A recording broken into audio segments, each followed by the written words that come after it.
بسم الله الرحمن الرحيم. يبلغ مدحته القائلون ولا يحصي نعماءه العادون ولا يعدي حقه المجتهدون التي ليس لصفته حد محدود ولا نعت موجود ولا وقت معدود ولا أجل ممدود فطر الخلائق بقدرته ونشر الرياح برحمته والصلاة والسلام على الرسول المسدد المصطفى الأمجد المحمود الأحمد سيدنا ومولانا ومولى الكونين جد الحسن والحسين وعاني أبا القاسم محمد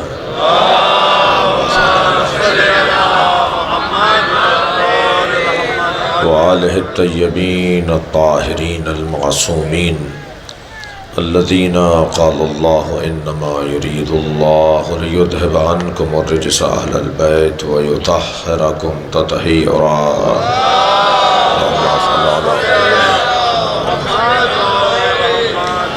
ولعنة الله على أعدائهم أجمعين من يوم عداوتهم إلى قيام يوم الدين. أما بعد، قال الحكيم في قرآن الكريم بسم الله الرحمن الرحيم وإذا سألك عبادي عني فإني قريب أجيب دعوة الداع إذا دعان فليستجيبوا لي وليؤمنوا بي لعلهم يرشدون. صلوات.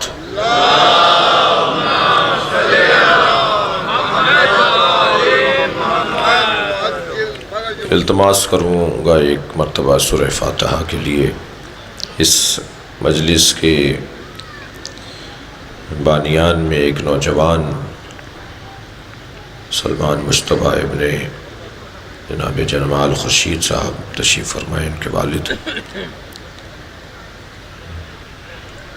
ڈاکٹر سرفراز صاحب کے فرزند نے اور اس جوان نے مل کر اس مجلس کا آغاز کیا تھا. یہ جوان سالی میں چلا گیا. سلمان مصطفیٰ ابن جمال خورشید ابن احمد حسین ابن شاہد حسین ابن اعجاز حسین ممتاز بیگم بنت مختار حسین زاہد علی ابن صابر علی سعیدہ بیگم بنت مختار حسین. حاضرین مجلس کے مرحومین شہداء ملت رحم اللہ من قرأ الفاتحہ. بسم اللہ الرحمن الرحیم الحمد للہ رب العالمین الرحمن الرحیم مالک یوم الدین نستعين اهدنا الصراط المستقيم صراط الذين أنعمت عليهم غير المغضوب عليهم ولا الضالين. بسم الله الرحمن الرحيم قل هو الله أحد لم يلد ولم يولد ولم يكن له كفوا أحد. بسم الله الرحمن الرحيم قل هو الله أحد لم يلد ولم يولد ولم يكن له كفوا أحد. اللهم صل على محمد وعلى محمد. صلوات دیا کریں.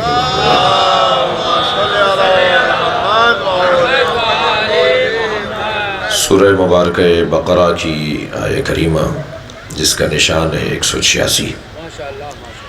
اللہ اپنے اس کلام میں اپنے حبیب سے مخاطب ہے.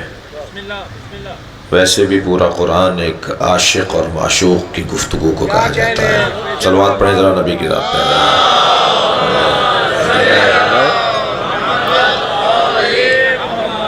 اللہ کو جس سے عشق ہوا اسے مصطفیٰ کہا جاتا ہے. اور یہ قرآن مجید اللہ نے اپنے حبیب پر نازل کیا. اور یوں تو قرآن میں ایک بڑی تعداد آیات قرآنی کی ہے کہ جو میں اور آپ سمجھ سکتے ہیں، لیکن اللہ نے کچھ مرحلوں پر تو اس طرح سے آیات کو نازل کیا کہ یہ بغیر مصطفیٰ کے سمجھ میں نہیں آ سکتا. اور کہیں کہیں تو ایسے راز میں باتیں ہوئی ہیں جو صاحب راز ہی جان سکتا ہے. الف لام میم کا ترجمہ بھی الف لام میم ہی کیا جاتا ہے، اس لیے کہ کچھ پتہ ہی نہیں کہ کیا کہا جا رہا ہے. جس سے کہا جا رہا ہے وہ سمجھ رہا ہے، جو کہہ رہا ہے وہ سمجھ رہا ہے کہ میں کیا کہہ رہا ہوں. تو نبی کی اور اللہ کی گفتگو ہے، اور اللہ اپنے حبیب سے بات کر رہا ہے، اپنے عاشق سے بات کر رہا ہے.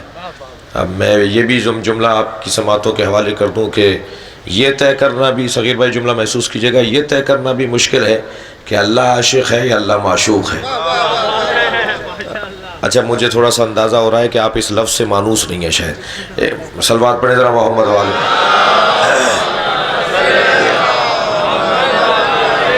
بھائی بہت سارے الفاظ کو کچھ نااہل لوگوں کے استعمال کی وجہ سے بدنامی کا سامنا کرنا پڑا ہے۔ کچھ غیر سیاسی لوگوں نے لفظ سیاست استعمال کیا تو لفظ سیاست بدنام ہو گیا، کچھ ناکام لوگوں نے عشق کیا تو لفظ عشق بدنام ہو گیا، ورنہ کوئی حسین سے پوچھے کہ عشق کسے کہا جاتا ہے۔ صلوات پڑھیں محمد و آل محمد۔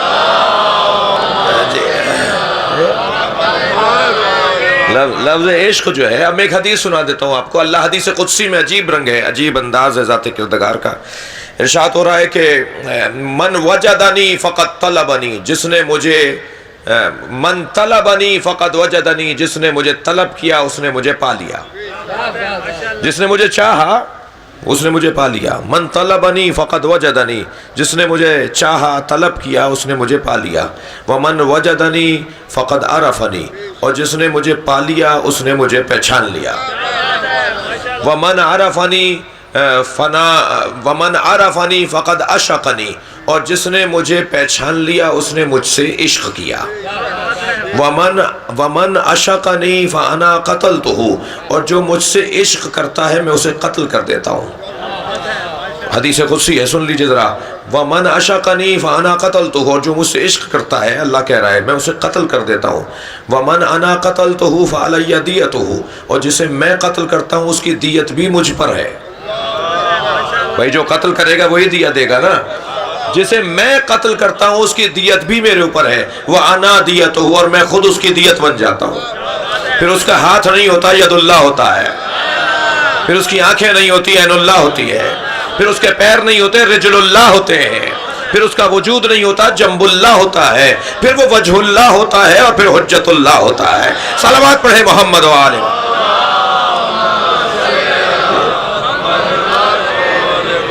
وہ عشق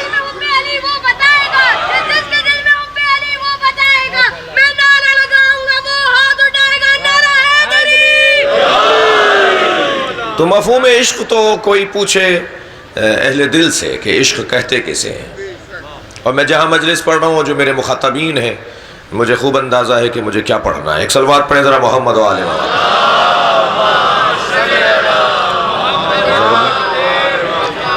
یہ جو محبت ہے نا، محبت یہ المحبت حب الشیء یعمی و یغتم، کسی شے سے محبت اندھا اور بہرا کر دیتی ہے۔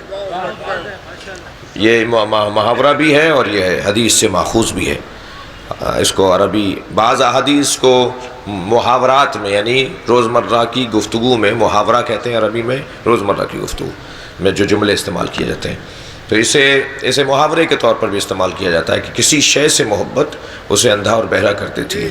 تو جب محبت اندھا اور بہرا کرتی ہے تو بہتر نہیں ہے کہ محبوب وہ ہو جس پہ اندھا ہونا جائز ہے، محبوب وہ ہو کہ جس پہ بہرا ہونا جائز ہے۔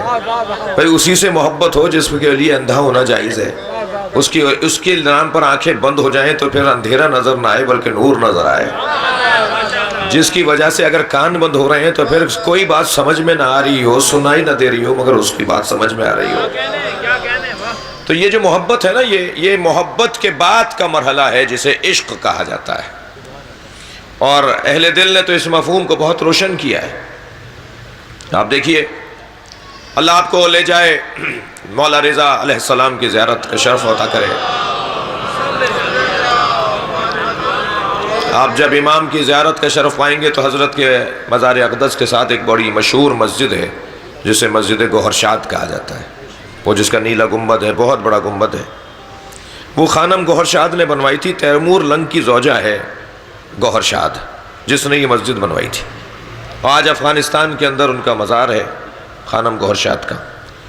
انہوں نے اعلان کیا کہ مسجد میں وہ مزدوری کرے گا اسے نوکری دی جائے گی مسجد بنانے میں۔ مسجد جب بنوانے لگی تو انہوں نے کہا جی نوکر رکھے جائیں، مزدور رکھے جائیں، مستری رکھے جائیں، معمار رکھے جائیں۔ تو معمار اسے رکھا جائے گا، مزدور اسے نوکری دی جائے گی جس کی نماز قضا نہ ہوئی ہو۔ تو صرف انہی مزدوروں کو اور انہی مستریوں کو جمع کیا گیا کہ جن کی آج تک نماز قضا نہیں ہوئی ہے۔ بھئی ہر مسجد کو عزت نہیں ملتی، ہر کتاب کو عزت نہیں ملتی۔ صلوات پڑھیں ذرا محمد و آل محمد۔ نعرہ حیدری، آواز بلند نعرہ صلوات۔ جی ہر شخص کو عزت نہیں ملتی، ہر عالم کو عزت نہیں ملتی۔ عزت کا معاملہ ہی کچھ اور ہے۔ آپ ذرا غور تو فرمائیں کہ یہ مفاتیح الجنان لکھنے والا کتنا مخلص انسان ہوگا، شیخ عباس قمی رحمۃ اللہ علیہ، کہ ان کی لکھی ہوئی کتاب ہر امام بارگاہ، ہر مسجد، ہر گھر میں قرآن کے ساتھ رکھی ہوتی ہے۔ اس کتاب کو اتنا مقام کیسے مل گیا؟ خلوص کی وجہ سے، لکھنے والے کی خلوص کی وجہ سے، لکھنے والے کی خلوص کی وجہ سے۔ کہنے لگے وہ شخص نوکری کرے گا جس کی آج تک نماز قضا نہ ہوئی ہو۔ سارے ایسے ہی لوگوں کو جمع کیا گیا۔ ان کا جو استاد تھا، ان کا جو کہہ لیجئے کہ اس معماروں کا جو کہہ لیجئے استاد، مستری، جو بھی آپ نام دیجئے، جس سے روزانہ یہ رپورٹ لیتی تھیں اور اس کو ہدایات دیتی تھیں کہ ایسے بننا ہے اور ایسے کام ہونا ہے۔ ایک دن بقول جناب ہمایوں صاحب کے سپروائزر، تو ایک دن وہ ان کو رپورٹ سنا رہا تھا، گزارش پیش کر رہا تھا کہ خانم گورشاد کے چہرے سے کچھ نقاب ہٹ گئی اور یہ ان کا فریفتہ ہو گیا، اور دوسرے دن سے کام پر آنا چھوڑ دیا۔ انہوں نے پوچھا جی کام آج کیوں نہیں بڑھ رہا؟ کہ جب وہ صاحب کہتے ہیں کہ جی مجھے تو آپ سے شادی کرنی ہے۔ کہنے لگے انہیں نہیں پتا کہ میں شادی شدہ ہوں، ایک بادشاہ کی زوجہ ہوں۔ کہنے لگے جی کیا کریں، بس ان کا یہی مطالبہ ہے۔ کہنے لگے ٹھیک ہے، ان سے کہہ دو کہ میرا بھی ایک مطالبہ ہے، اس مطالبے پر مسجد کو بنائے، کام آگے بڑھائے، مگر میرا مطالبہ یہ ہے کہ اب اس کی نماز شب قضا نہ ہو، مسجد کو مکمل کرے، اس کے بعد پھر اپنے مطالبے پہ باقی رہے، اور میں بھی اپنے مطالبے پر قائم ہوں، میں بھی اپنے مشروط کے اوپر قائم ہوں۔ مسجد مکمل ہو گئی، 1 مہینہ گزر گیا، یہ صاحب رابطے میں نہیں ہے۔ کہا جی میں اپنی بات پہ قائم ہوں، میں علیحدگی لوں گی اور اس کے ساتھ عقد کروں گی، اور اس نے اپنے وعدے کو پورا کیا کہ نماز شب کے ساتھ اس نے مسجد بنائی ہے، ذرا رابطہ کیجئے۔ جب ان سے رابطہ کیا تو کہنے لگا کہ اب مجھے عشق حقیقی سے آشنائی ہو گئی ہے۔ صلوات پڑھیں ذرا محمد و آل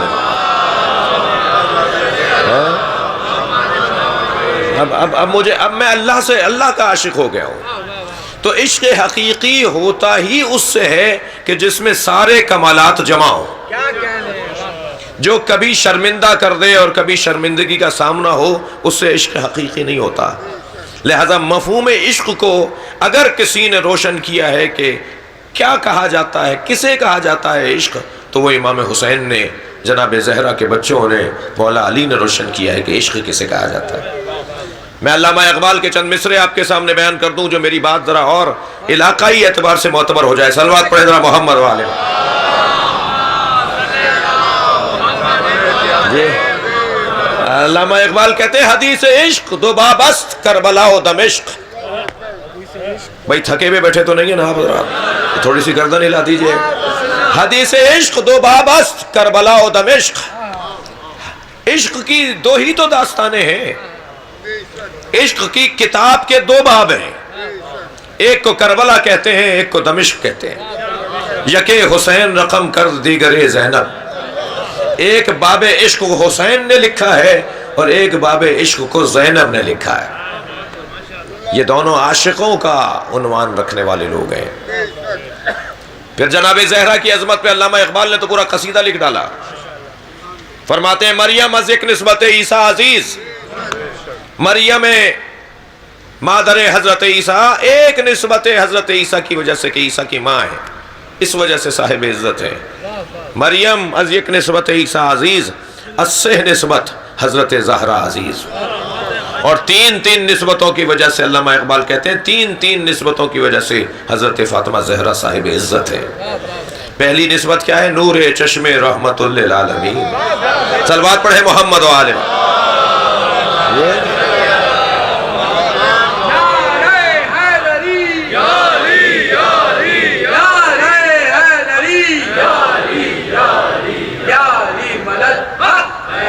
نور چشم رحمت للعالمین آن امام اولین و آخرین. یہ جو اولین اور آخرین کا امام ہے جسے مصطفیٰ کہا جاتا ہے صلی اللہ علیہ وآلہ وسلم، یہ ان کی آنکھوں کی ٹھنڈک ہے. پہلی نسبت یہ ہے، میں کہوں گا علامہ اقبال سے کہ علامہ اقبال کیا نبی مکرم کی کوئی اور آنکھوں کی ٹھنڈک نہیں ہے؟ بھائی اس سے زیادہ نہیں ٹھہروں گا، صلوات پڑھ لیں محمد و آل محمد پر. اقبال اپنا عقیدہ بیان کر رہے ہیں نا. جناب زہرا کی عظمت، نور چشم رحمت للعالمین آن امام اولین و آخرین. تھوڑا سا کھل کے کہہ دیتا ہوں عزیزان گرامی، میں اس بحث میں اور الجھن میں، تاریخی الجھن میں نہیں پڑھنا چاہ رہا کہ نبی مکرم کی 4 بیٹیاں تھیں یا 1 بیٹی تھی. اتنا ضرور ہے کھڑے ایک ہی کے لیے ہوتے تھے. صلوات پڑھیں گے عظمت زہرا پر.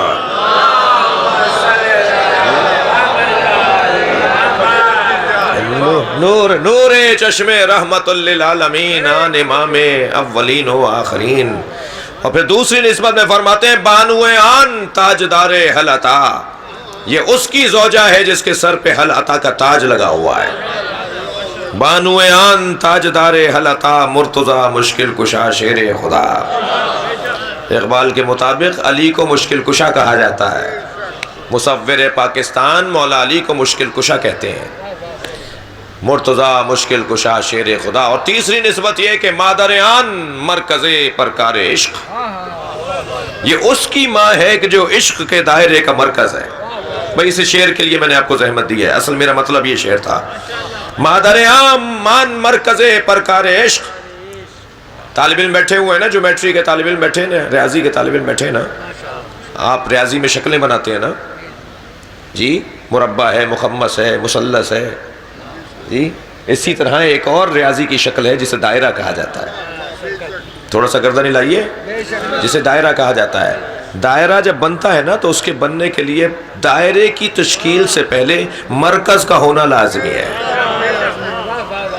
اور مرکز کو پہلے جب آپ طے کر لیں گے تب دائرہ بنے گا.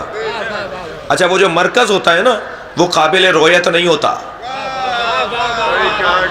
بڑی عنایت، بہت شکر گزار ہوں آپ کا بھائی، توجہ ہے جی. یہ جو مرکز ہوتا ہے نا وہ نقطہ پرکار جسے کہا جاتا ہے، وہ قابل رویت نہیں ہوتا.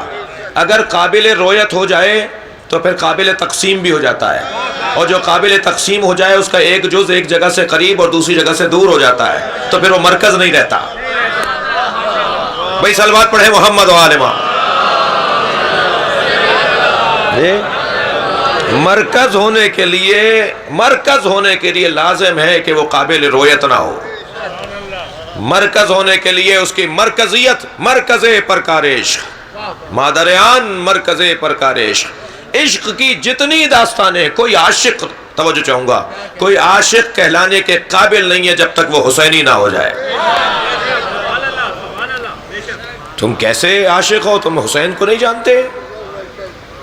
بھئی دیکھیے عشق مجازی اور عشق حقیقی میں ایک موٹا سا فرق ہے.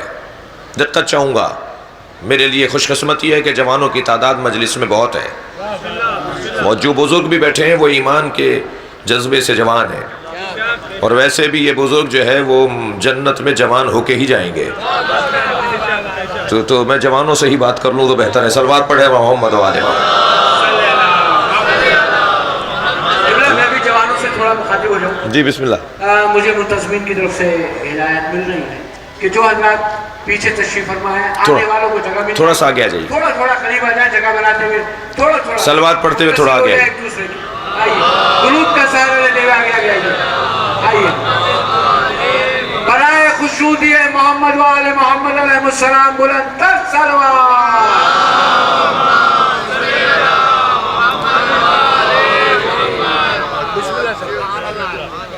غور فرما رہے ہیں.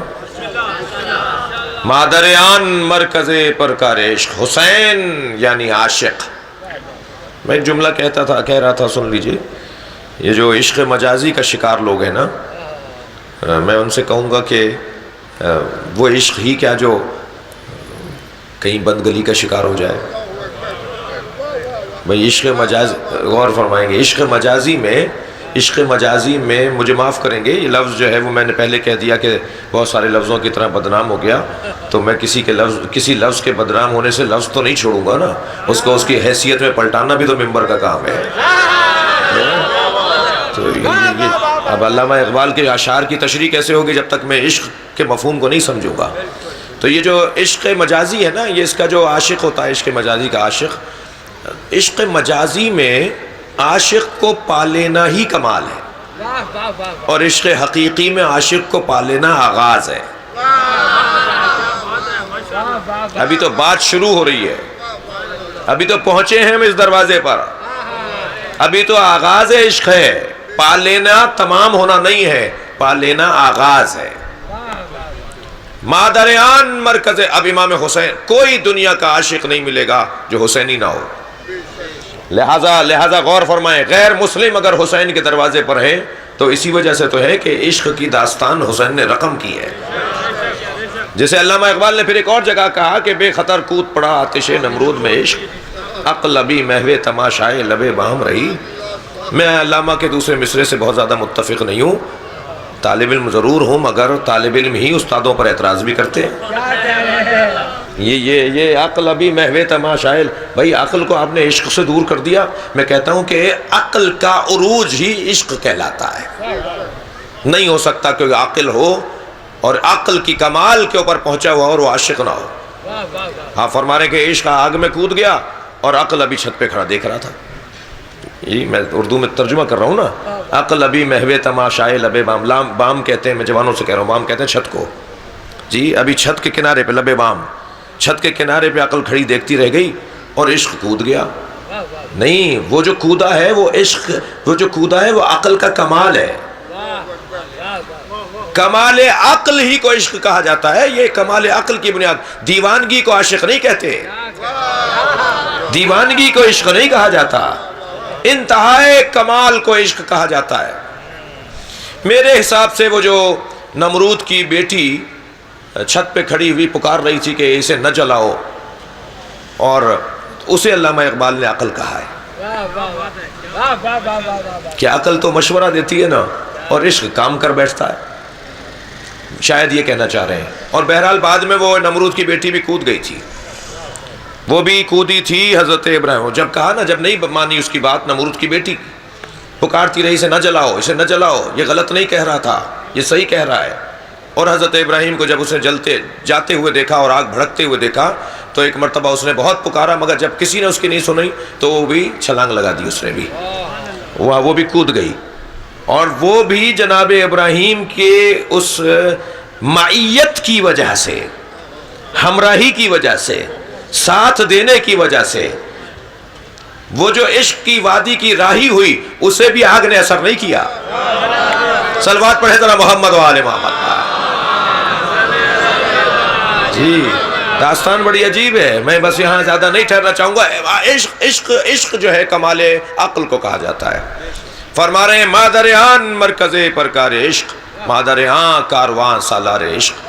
یہ اس کی ماں ہے کہ جو عشق کے دائرے کا مرکز ہے، یہ اس کی ماں ہے جو کاروان سالار عشق ہے۔ اب میں جناب ذوالفقار صاحب کی عمر جو ہے وہ مجالس سنتے ہوئے ہماری عمر سے زیادہ ہے، جی صغیر بھائی تشریف فرمائے، ہمایوں بھائی تو ویسے ہی جو ہے وہ مضبوط ناظم ہیں۔ تو میں اتنا کہتا ہوا گزرنا چاہوں گا کہ یہ آنکھ کا اشارہ کس کی طرف ہے؟ یہاں سے مراد کون ہے؟ امام حسین عام میں مطلق ہے، جناب امام حسن بھی تو بیٹے ہیں، ان کی بھی تو ماں ہے، امام حسین کی بھی تو ماں ہے، جناب زینب کی بھی تو ماں ہے۔ تو اب یہاں امام میں تو حسن بھی تو ہے، امام میں حسین بھی تو ہے، اور ہم تو امامت کے قائل ہیں کہ جہاں جناب زینب کو امور امامت تفویض کیے جاتے ہوں۔ عصر عاشور جناب زینب کے حجت خدا ہونے پر ایک مکمل گفتگو ہے عرفاء کے اندر۔ اس لمحے تک کہ جب تک امام سجاد کے حوالے امور سونپیں، اس پوری کائنات کی حجیت جناب زینب کے پاس تھی، معمولی وجود نہیں ہے، شریکت الحسین یوں ہی نہیں بنی ہے جی۔ اب یہ امام سے مراد دوسرے ہی اسی کلام کے اندر، معاف کیجیے گا، یہاں روشن ہے، ایک جگہ کہہ دیا کہ عشق کی داستانیں حسین اور زینب نے رقم کی ہے، پھر ایک اسی کلام کے اندر جو یہ کلام علامہ اقبال کا ہے، اسی میں فرماتے ہیں آ یکے شمع شبستان حرم، ذرا صلوات پڑھے محمد والے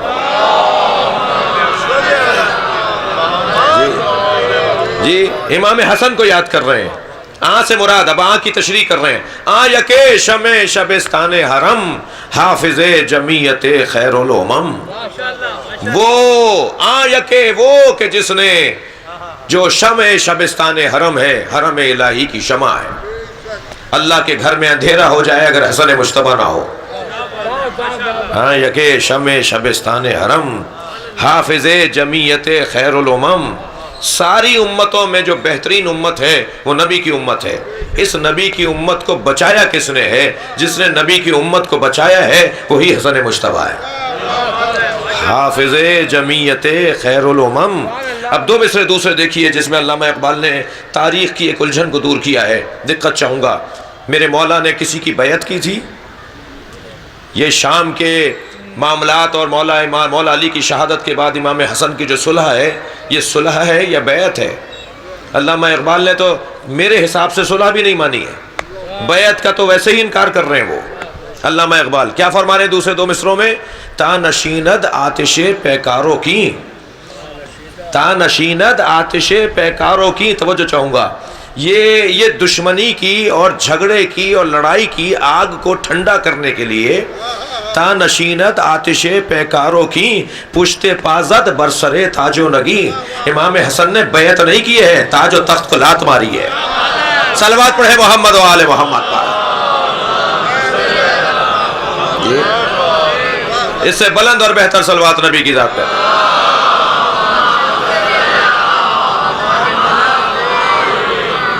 اب عاشقوں کا تذکرہ ہو رہا ہے، کون ہے اللہ کا عاشق؟ وہ ہے حسین ابن علی، وہ ہے نبی مکرم، وہ ہے مولا علی، وہ ہے امام حسن، یہ سارا عاشقوں کا گھرانہ ہے۔ تو یہ کلام پورا عاشق اور معشوق کی گفتگو ہے جی۔ اب کیسے کریں، کیسے طے کریں کہ کون عاشق ہے اور کون معشوق ہے؟ دقت چاہوں گا، ایک جملے کو ہدیہ کر رہا ہوں آپ کو جی۔ جب یہ احمد ہوتے ہیں تو عاشق ہوتے ہیں، جب محمد ہوتے ہیں تو معشوق ہوتے ہیں جی۔ صلوات پڑھ لیں گے محمد و آل محمد۔ اللہ اپنے حبیب اذا سألک عبادی انی، اے میرے حبیب جب میرے بندے تم سے پوچھیں میرے بارے میں، فإنی قریب، تو کہہ دیجئے میں قریب ہوں، اجیب دعوت الدائن، میں جواب دیتا ہوں پکارنے والوں کی پکار کا، اجیب دعوت الدائن، جب پکارنے والے مجھے پکارتے ہیں تو میں ان کی پکار پر جواب دیتا ہوں، فَلْيَسْتَجِيبُوا لِي، وہ بھی مجھے جواب دیں، عجیب لے جائے، وہ بھی مجھے جواب دیں، وَلْيُؤْمِنُوا بِي، اور مجھ پر ایمان لے کر آئیں، لَعَلَّهُمْ يَرْشُدُونَ، شاید کہ وہ کمال پا جائیں، عظمت پا جائیں، رفتوں پر چلے جائیں۔ عزیزان گرامی، دعا مومن کا اسلحہ، دعا اللہ کے بندے کا انداز عبادت، نماز بھی دعا ہے اور نماز کے بعد مانگی جانے والی دعا بھی دعا ہوتی ہے۔ ان دونوں دعاؤں میں فرق یہ ہے کہ ایک دعائے توقیفی ہے، وقف شدہ دعا ہے، نہ اس میں حرف بڑھا سکتا ہوں نہ میں اس میں لفظ کم کر سکتا ہوں، وقف شدہ۔ صلوات پڑھیں ذرا محمد و آل محمد۔ عبادت توقیفی، عبادت توقیفی ہے، وقف شدہ عبادت ہے۔ جس طرح آپ مسجد میں رکھی ہوئی جانماز کو کہیں اور نہیں لے جا سکتے، اپنے گھر سے اچھی لا کے رکھ دیں اور اپنے گھر لے جائیں، نہیں، آپ کے گھر کے جانماز اگر سونے کی تاروں کی بھی بنی ہوئی ہے تو وہ یہاں لا کے رکھ دیں اور یہاں والی وہاں لے جائیں، اجازت نہیں ہے، کیونکہ وہ وقف ہو گئی ہے۔ جو وقف ہو جاتی ہے شے، اس میں میں رد و بدل نہیں کر سکتا۔ توجہ چاہوں گا، تو نماز عبادت توقیفی ہے اور عبادت توقیفی میں، ہر عبادت توقیفی میں کوئی رد و بدل نہیں کیا جا سکتا، وقف شدہ چیز ہے، نہ کچھ بڑھا سکتا ہوں نہ کچھ کم کر سکتا ہوں۔ بڑھانے کا بھی حق اسی کو ہے کہ جسے پڑھنے کا حکم دیا تھا کہ پڑھ کے دکھا دو۔ لہذا نبی فرمانے صلو کما رأیتمونی اصلی، ایسے نماز پڑھو جیسے میں پڑھ کر دکھا رہا ہوں۔ بھائی دقت فرمائیں گے، ایسے نماز پڑھو جیسے میں پڑھ کر دکھا رہا ہوں۔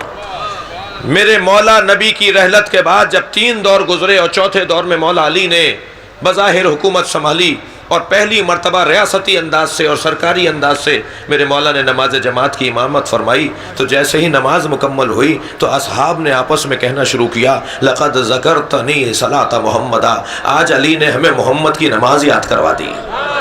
صلوات پڑھ لیں ذرا محمد و آل محمد۔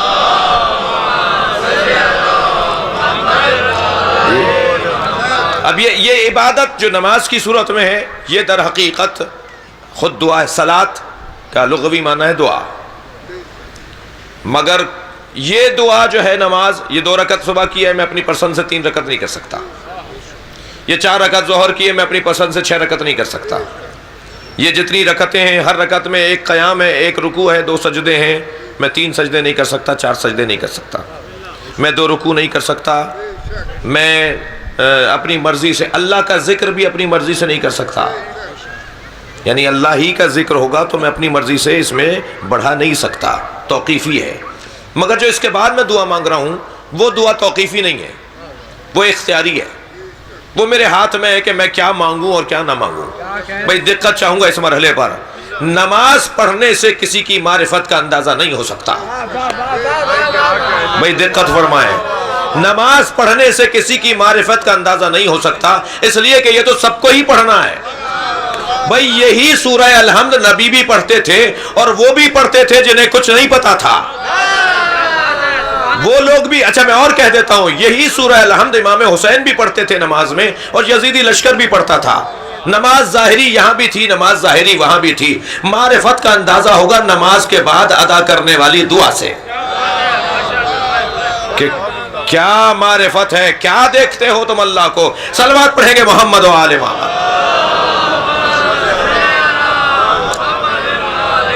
نعرہ تکبیر، نعرہ رسالت، نعرہ حیدری، نعرہ خوشنودی محمد و آل محمد علیہ السلام، بلند تر صلوات۔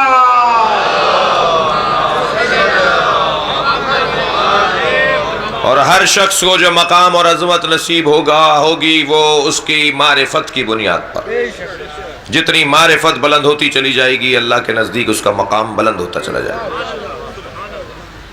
اور اس کا ایک عکاس، اس کا ایک جلوہ دعا ہے کہ جس سے اندازہ ہوتا ہے کہ انسان کتنا اللہ کو کیا مانتا ہے اور کیا جانتا ہے۔ اس انداز سے اب ہم اللہ کو، اللہ کی معرفت میں اضافہ چاہتے ہیں۔ جتنی معرفت بڑھے گی اتنی نماز میں ہمیں دل لگے گا، سکون ملے گا۔ معرفت کو بڑھانا ہے تاکہ نماز میں مزہ آئے۔ کیوں نہیں آتا جی نماز میں مزہ؟ اس لیے کہ اللہ کی وہ معرفت نہیں ہے۔ کسی کا دل نماز سے ٹوٹتا نہیں ہے، کسی کا دل نماز میں لگتا نہیں ہے۔ تو وہ جو طویل سجدے کرتے ہیں، اور نبی فرما رہے ہیں کہ اگر تم میرے ساتھ جنت میں رہنا چاہتے ہو، سرکار کی حدیث سنا رہا ہوں، اگر تم پڑوس میں میرے رہنا چاہتے ہو، جنت میں قریب تر میرے رہنا چاہتے ہو، تو کثرت سجود کے ذریعے سے اللہ تمہیں مجھ سے قرب عطا کرے گا۔ اللہ کی معرفت بڑھانی ہے، اس کا ایک بہترین ذریعہ دعا ہے۔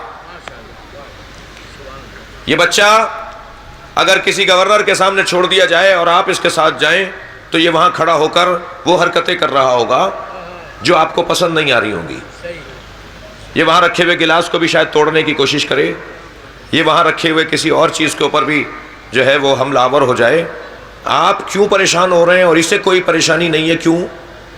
اس لیے کہ جانتا نہیں ہے کہ کہاں بیٹھا ہے۔ آپ جانتے ہیں کہ کہاں بیٹھے ہیں۔ میں نے ایک مثال دی ہے گورنر کی، کسی بھی ایسے شخص کو آپ ذہن میں لائیے، سوائے مثال کی کچھ اور نہیں ہے۔ صلوات پڑھیں ذرا محمد و آل محمد۔ جی کیوں؟ اس لیے کہ یہ جانتا نہیں ہے، آپ جانتے ہیں۔ اب کچھ ہیں جو مسجد کے اندر آتے ہیں کسی اور نیت سے اور کسی اور غرض سے، اور کچھ ہیں جو مصلی پہ جاتے ہیں معراج پانے کے لیے۔ بھائی نماز سب کو معراج دینا چاہتی ہے، مگر معراج لینے والا بھی تو ہو۔ دسترخوان پہ کھانے بڑے عمدہ چنے ہوئے ہیں آپ نے، مہمان اس میں بہت بیٹھے ہوئے ہیں، ان میں سے چند کو آپ دیکھ رہے ہیں کہ کسی کھانے کو ہاتھ نہیں لگا رہے، کوئی کسی کو ہاتھ نہیں لگا رہا اور کوئی کسی کو ہاتھ نہیں لگا رہا۔ آپ نے کہا بھائی یہ کھانا تو بڑا اچھا بنا ہوا ہے، یہ کیوں نہیں کھا رہے؟ کہا مولانا ہمیں فلاں بیماری ہے، یہ کھانا ہماری بیماری میں اضافہ کر دے گا۔ تو کھانے کا قصور ہے یا یہ بیمار ہے؟ بھائی بیمار لوگوں کو جن کو بخار ہوتا ہے انہیں شربت بھی کڑوا لگتا ہے، تو شربت کا قصور نہیں ہے، بیمار یہ ہے۔ اگر کسی کو نماز میں دل نہیں لگ رہا تو اس کا مطلب یہ ہے کہ یہ بیمار ہے، اسے اپنی بیماری کو دور کرنا ہوگا۔ کیا کریں کہ مجھے عبادت میں لطف آئے؟ ایک صلوات پڑھیں نبی کی ذات پر ذرا۔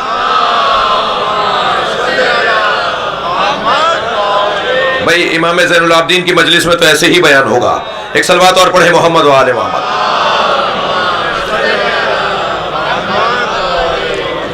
مجھے اپنا معیار فہم اللہ کی بارگاہ میں معرفت پروردگار کو بڑھانا ہوگا تاکہ مجھے نماز میں لطف آئے۔ اور کیا کریں، کیسے بڑھے گا میری معرفت کا معیار؟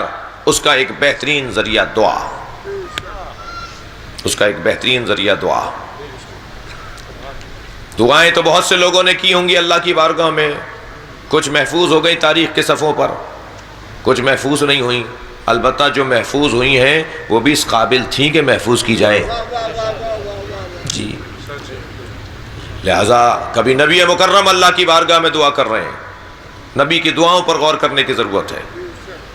الہی اسألوکا نفسا مطمئنتا، سرکار فرما رہے ہیں یا اللہ میں تجھ سے ایک نفس مطمئنہ چاہتا ہوں، وہ نفس چاہتا ہوں جو تجھ سے مطمئن رہے۔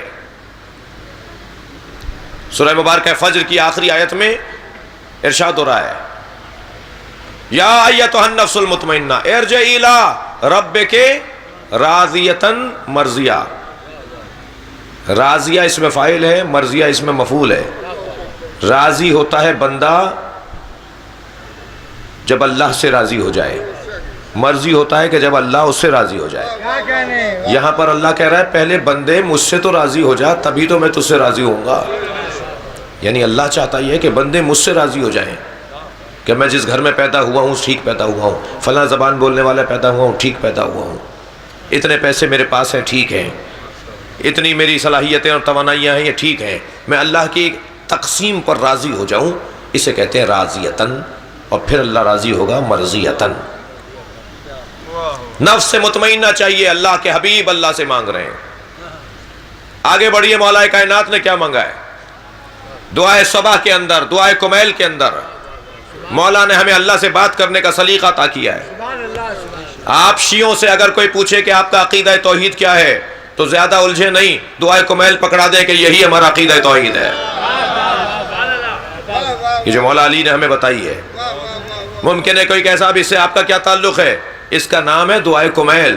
کمیل ابن عمر ازدی سے میرے مولا نے یہ بیان فرمائی ہے، اور کمیل کو مارا ہی شیعہ ہونے کے جرم میں گیا تھا، لہٰذا کوئی یہ نہیں کہہ سکتا کہ کمیل تو فلاں تھے۔ کمیل کے اوپر تو حجاج ابن یوسف کا ظلم، زبان کھینچی ان کی، صرف اس جرم میں کہ علی کا قصیدہ پڑھ رہے تھے، جو کھلا روشن ایک ایسا صحابی پیغمبر جسے علی کی محبت کے جرم میں مارا گیا ہے۔ تو دعائے کمیل کو کہیں اور نہیں لے جایا جا سکتا، دعائے کمیل کو کہیں اور نہیں لے جایا جا سکتا۔ دعائے کمیل پیش کر دیں، دعائے صبا پیش کر دیں، مولا سجاد کی دعائے ابو حمزہ صومالی پیش کر دیں، جوشن کبیر دے دیجئے۔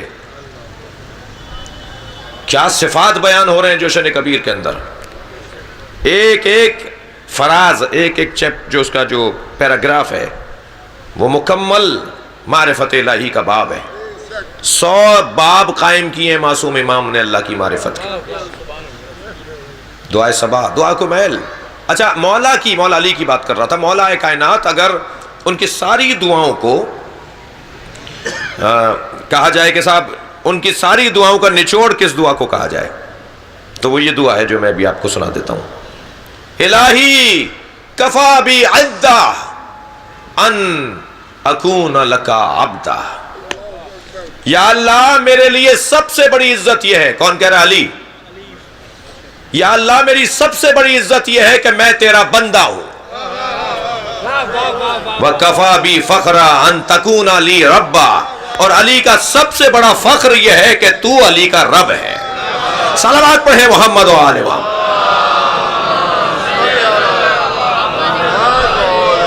الہی انتا، الہی انتا کما احب، جملہ دیکھیے مولا کا، یہ دعا بھی پوری نہیں ہوئی ہے جو سنا رہا تھا میں، اور اسی پر ختم ہو رہی ہے جو آخری جملہ سنا رہا ہوں۔ الہی انتا کما احب، یا اللہ تو ایسا ہی ہے جیسا میں چاہتا تھا، وَاجْعَلْنِي كَمَا تُحِبُّ، اور مجھے بھی ایسا بنا دے جیسا تو چاہتا ہے۔ یہ تمام دعاؤں کا خلاصہ ہے جو علی بن ابی طالب بیان فرما رہے ہیں۔ یا اللہ مجھے ایسا بنا جیسا تو چاہتا ہے۔ تھک تو نہیں رہے نا اب حضرات، دیر تو نہیں ہو رہی نا، تو میں ایک سوال کرنے جا رہا ہوں، مولا علی کی دعا قبول ہوئی ہے یا رد ہوئی ہے؟ علی کی دعا قبول ہوئی ہے دو باتوں کی وجہ سے۔ ایک تو یہ چیز جو علی مانگ رہے ہیں، الہی وَاجْعَلْنِي كَمَا تُحِبُّ، مجھے ایسا بنا جیسا تو چاہتا ہے، تو یہ تو اللہ خود کہہ رہا ہے نا مجھ سے یہ مانگو میں دوں گا، تو جو چیز اللہ دینا چاہ رہا ہے وہی تو مانگ رہے ہیں علی، تو مولا کی دعا قبول ہو رہی ہے۔ اور جب علی کی دعا قبول ہو رہی ہے تو اب اگر دیکھنا ہے کہ اللہ کیسا خلیفہ چاہتا ہے تو دیکھو علی کیسا خلیفہ ہے۔ اگر دیکھنا ہے کہ اللہ کیسا شجاع چاہتا ہے تو دیکھو کیسا علی شجاع ہے۔ اگر دیکھنا چاہتے ہو اللہ کیسا سخی چاہتا ہے تو جیسا علی ہے ایسا ہی اللہ چاہتا ہے۔ مولا فرما رہے ہیں مجھے ایسا بنا دے جیسا تو چاہتا ہے، تو جو علی کے اندر کمالات ہے وہ وہی ہے جو اللہ چاہتا ہے۔ تو اگر کسی کو چاہیے کہ وہ ایسا بن جائے کہ اللہ کیسا چاہتا ہے تو علی کو دیکھتے رہو، ایسے ہی بنتے چلے جاؤ گے جیسا اللہ بنانا چاہتا ہے۔ صلوات پڑھیں گے محمد و آل محمد۔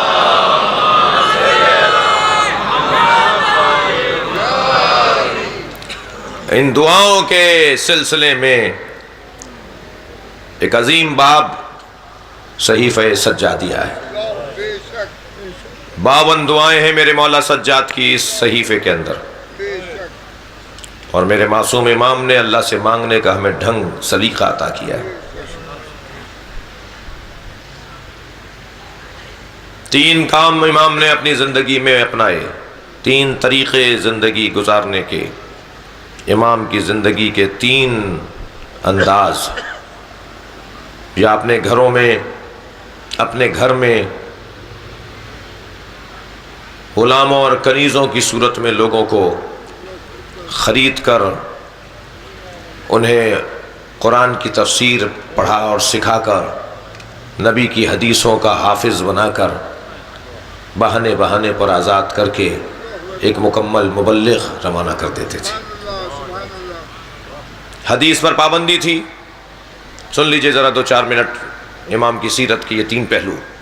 بر محمد و آل محمد صلوات اللہم صل علی امام کی زندگی میں، امام کا جو دور ہے اس دور میں حدیث پر پابندی تھی۔ عمر ابن عبدالعزیز بڑا نام ہے مسلمانوں کی تاریخ میں، اسلام کی تاریخ میں، ان کے زمانے تک حدیث بیان کرنے پر کوڑے لگتے تھے۔ آج حدیث کے نام پہ تنظیمیں بنانا آسان ہے، مگر کوئی دیکھے کہ حدیث پر پابندی کس نے لگائی تھی اور 500 حدیثیں جلائی کس نے تھی۔ میں اس بحث میں نہیں جاؤں گا، صرف تاریخ کا ایک صفحہ پلٹ کر جا رہا ہوں۔ نبی کی 500 حدیثیں جلائی گئیں اور یہ کہہ کر جلائی گئیں کہ ان حدیثوں سے فساد ہوگا، ہمیں صرف قرآن کافی ہے، ہمیں قرآن کافی ہے۔ تقریباً 80 سال تک حدیث بیان کرنے والے کو کوڑا مارا جاتا تھا۔ امام نسائی چھوٹا نام نہیں ہے، ہم بھی ان کا احترام کرتے ہیں اس لیے کہ ایک عالم دین تھے، اور ہمارے بھائیوں کے ہاں تو وہ 6 بڑے اماموں میں سے ایک امام ہے جی۔ امام بخاری، امام نسائی امام لکھتے ہیں ہمارے بھائیوں نے، انہیں اتنے کوڑے مارے گئے حدیث بیان کرنے پر کہ وہ چند دن زخموں کی تاب نہ لا کے رحلت کر گئے۔ حدیث پر پابندی تھی، کوئی حدیث بیان نہیں کر سکتا تھا، کوئی حدیث کسی مجمع میں جا کر نبی کے قول کو نقل نہیں کر سکتا تھا۔ قرآن کافی ہے، یہ ایک تحریک چلی تھی اور اس تحریک کے پیچھے حکومت کی مشینری کار فرما تھی۔ اب حدیث پیغمبر جہاں ہے وہاں معارف، مفاہیم اور علوم کا سمندر ہے، سمندر کو روکا جا رہا ہے۔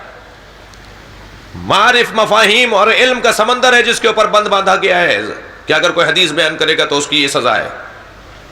امام اسے نہیں کہتے جو حالات سے متاثر ہو جائے، امام اسے کہتے ہیں جو حالات کو متاثر کرے۔ میں ممبر کی زبان کا جملہ کہہ رہا ہوں، میں اور آپ جسے امام مانتے ہیں وہ زمانے کو مڑ کر نہیں دیکھتا ہے، موڑ کر دیکھتا ہے۔ صلوات پڑھے ذرا محمد و آل محمد۔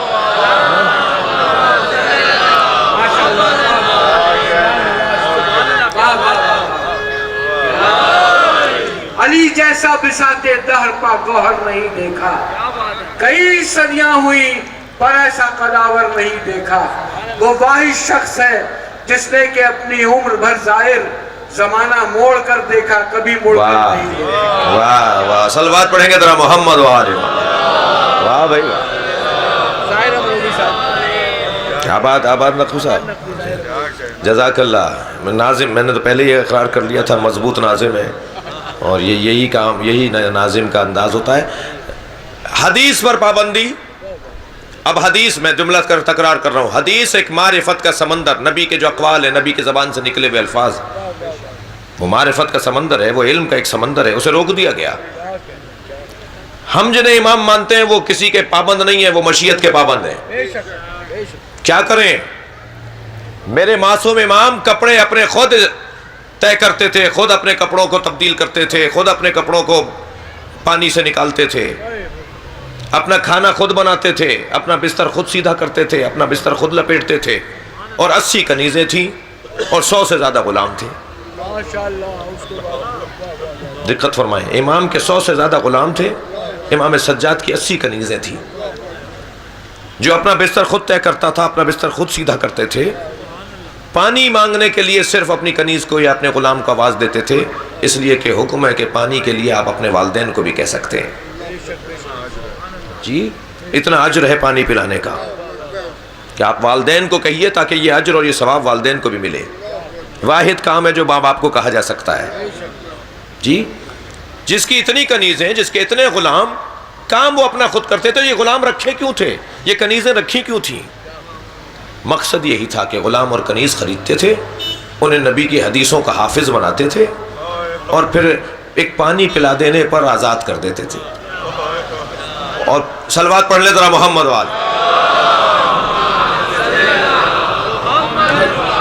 اب یہ کنیز آزاد ہو کر نہیں جا رہی ہوتی تھی، یہ غلام آزاد ہو کر نہیں جا رہا ہوتا تھا، بلکہ یہ مبلغ دین بن کے جا رہا ہوتا تھا، یہ نبی کی حدیثوں کا محافظ بن کے جا رہا ہوتا تھا۔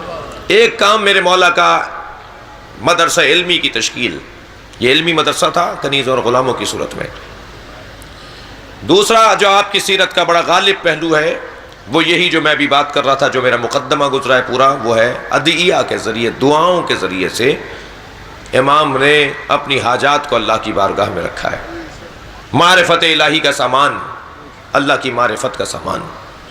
اور تیسرا مشغلہ امام کا ذکر کربلا، مسلسل مجالس، مسلسل فرش اعضا، کوئی دن نہیں ہوتا تھا جب امام کے گھر میں مجلس نہ ہوتی ہو۔ سن 61 ہجری سے 95 ہجری تک جوڑیے کتنے سال ہوئے؟ 35 سال۔ 35 سال میرے مولا نے گریہ کیا ہے، آنکھوں سے پانی ختم ہو گیا تھا، مولا کی آنکھوں سے خون بہتا تھا۔ جب کبھی پانی آتا تھا تو پانی کو دیکھ کر امام سجاد روتے تھے۔ کسی نے پوچھا مولا پانی کو دیکھ کر کیوں گریہ فرماتے ہیں؟ فرمایا مجھے وہ منظر یاد آ جاتا ہے جب میرے بابا علی اصغر کے لیے پانی مانگ رہے تھے۔ سب سے زیادہ امام سجاد کو اپنے بابا حسین کے پیاس کی تکلیف تھی۔ جب کسی نے پوچھا نا مولا آپ کو کچھ منظر، کیا منظر یاد ہے؟ فرماتے ہیں میں اس منظر کو نہیں بھلاتا کہ جب میرے بابا سوکھے ہونٹوں کے ساتھ مارا گیا۔ اجرکم اللہ، اجرکم اللہ۔ تھکیں گے نہیں اگر رونا آ رہا ہو تو، آپ کی آوازیں بلند ہو رہی ہیں۔ مجلس میں جب بیٹھیں تو پرسہ دینا حق ہے، اس مجلس کا حصہ ہے اور اہم ترین حصہ ہے۔ میں سوال کر رہا ہوں رونے والوں سے، عزاداروں سے، کربلا میں سب سے زیادہ پیاسا کون تھا؟ کربلا میں سب سے زیادہ پیاسا علی اصغر تھے، سب سے زیادہ پیاسے حضرت علی اکبر تھے، کربلا میں سب سے زیادہ پیاسے امام حسین تھے، اس لیے کہ سب سے آخر میں شہید ہوئے ہیں۔ دلیل دینے جا رہا ہوں، 3 دلیلیں مقتل کی تاریخ سے اور صفحات سے عرض کروں گا۔ پہلی دلیل یہ کہ جب ذوالجناح خبر شہادت پہنچانے آیا ہے، اچھا عجیب داستان ہے، کربلا کا واقعہ بڑا عجیب ہے، فطریات سے بھرپور ہے۔ آپ نے بہت سنا ہوگا کہ بیٹیوں کو باپ سے محبت ہوتی ہے اور باپ بھی بیٹیوں کی طرف زیادہ پیار اور رغبت رکھتے ہیں۔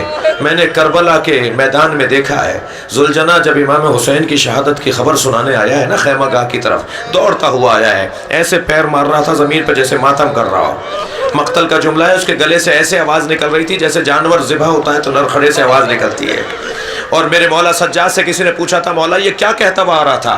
تو امام نے جملہ فرمایا، یہ کہتا جا رہا تھا، الدلیمہ الدلیمہ، ظلم ہو گیا، ظلم ہو گیا، حسین کو مار دیا، حسین کو مار دیا۔ یہ اپنے منہ سے یہ کہہ رہا تھا، ظلم ہو گیا، ظلم ہو گیا۔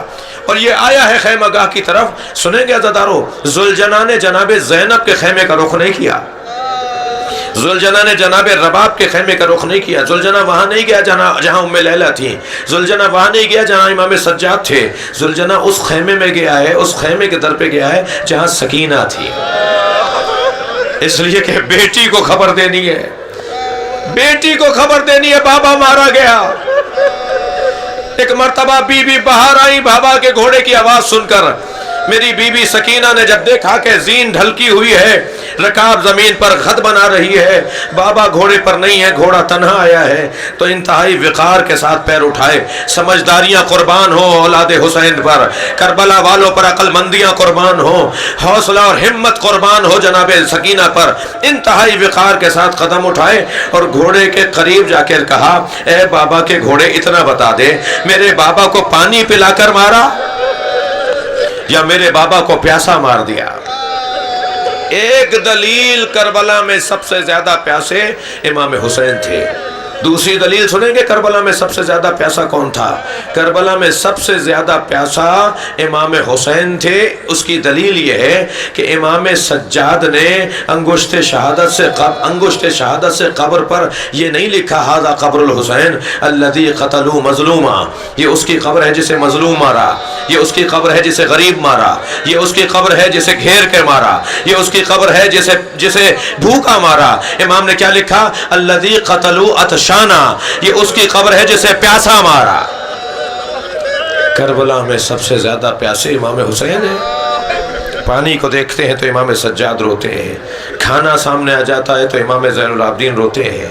پوچھنے والے اس کا جواب دیا، جب میں کھانا دیکھتا ہوں تو مجھے کملائے ہوئے چہرے یاد آ جاتے ہیں۔ کربلا کے میدان میں بھوک بھی تھی اور پیاس بھی تھی، لیکن آپ دیکھیے نقن صاحب کا بڑا عجیب جملہ ہے، فرماتے ہیں پانی مانگنا مرام انسانیت کے خلاف نہیں ہے، کسی سے بھی پانی مانگا جا سکتا ہے، اس لیے بچے العطش تو کہتے تھے، مگر روٹی مانگنا مرام انسانیت کے خلاف ہے۔ ان بھوکے بچوں نے کبھی نہیں کہا کہ ہمیں بھوک لگ رہی ہے۔ اگر کبھی کوفے میں کسی نے صدقے کی کھجوریں بھی دی تو جناب زینب کی آواز آئی، الصدقۃ علینا حرام، صدقہ ہم پر حرام ہے۔ تو جس بچے نے کھجور کا دانہ اٹھا لیا تھا، اس نے اس ظرف میں واپس رکھ دیا جو بی بی لائی تھی کھجوریں بانٹنے کے لیے، صدقے کی کھجوریں دینے کے لیے جو عورت آئی تھی، اس بچے نے وہ صدقے کا دانہ رکھ دیا۔ تو وہ عورت آگے بڑھ کے بی بی زینب کے قریب آئی، کہنے لگی بی بی صدقہ تو اہل بیت پہ حرام ہے، آپ کون ہیں؟ میری بی بی نے فرمایا، تو اہل بیت کو پہچانتی ہے؟ کون ہے اہل بیت کا فرد اس وقت دنیا میں؟ کہا حسین ابن علی ہے۔ کہا وہ لو کے نیزہ پہ میرے بھائی کا سر ہے، وہ حسین کا کٹا ہوا سر ہے، اور یہ زینب تیرے سامنے کھڑی ہے۔ اجرکم اللہ، کبھی میرے مولا سجاد اجرکم اللہ، تھکیں گے نہیں اگر رونا آ رہا ہے، اپنی آوازوں کو آزاد رکھیں گے۔ ابھی آپ امام سجاد کی، آپ بیٹھ جائیے، امام سجاد کے تابوت کی زیارت کریں گے نا ابھی عزادارو، تو خیال رہے یہ اس کا تابوت ہے جس کا بدن زخمی بہت ہے، خیال رہے تابوت کا بوسہ دیتے وقت یہ اس کا تابوت ہے جس کے جنازے پہ غسال رویا ہے، بھئی 3 جنازوں پر غسل دینے والا رو کر باہر آ گیا، غسل نہیں دے پایا جنازے کو، بس میں مجلس ختم کر رہا ہوں، گریہ ہو گیا۔ 3 جنازوں پر غسل دینے والا رو کر باہر آیا ہے۔